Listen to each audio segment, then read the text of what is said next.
रानीपुर पीराफ रानीपुर मरहूम पीर सैयद ज़हूर अहमद शाह जिलानी अलमारू अबर साईं जे पुटनि पीर सैयद ज़हूर मोहम्मद शाह उर्फ़ सोना साईं पीर सैयद ज़हूर अली शाह जिलानी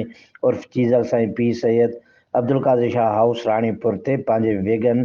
भाइरनि सैयद इमरान अहमद शाह जिलानी पीर सैयद प्रिंस खुरम शाह उर्फ़ चांद साईं पीर सैयद अली रज़ा शाह उर्फ़ मिठा साईं जे ज़ुल्मनि ज़्यादतियुनि जे ऐं मोतमार धमकियुनि ॾियण जे ख़िलाफ़ हंगामी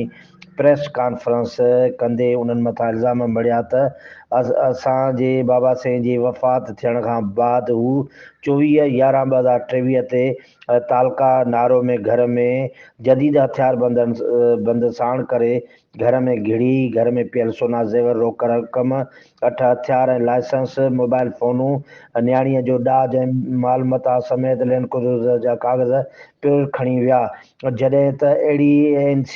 सोरा थाणे ते दाख़िल कराई आहे। उन्हनि वधीक चयो त असांजे चाचा साईं सैयद हुसैन शाह जे मथां लॻल इल्ज़ाम बि असां रद्द कयूं था जॾहिं त तव्हांखे ॿुधाईंदा हलूं त बाबा साईं सैयद इमरान अहमद शाह खे लादवा करे छॾियो जंहिंखां अॻु ई बाबा साईं 20 सालनि खां नारे में राज पज़ीर आहे। उन्हनि चयो त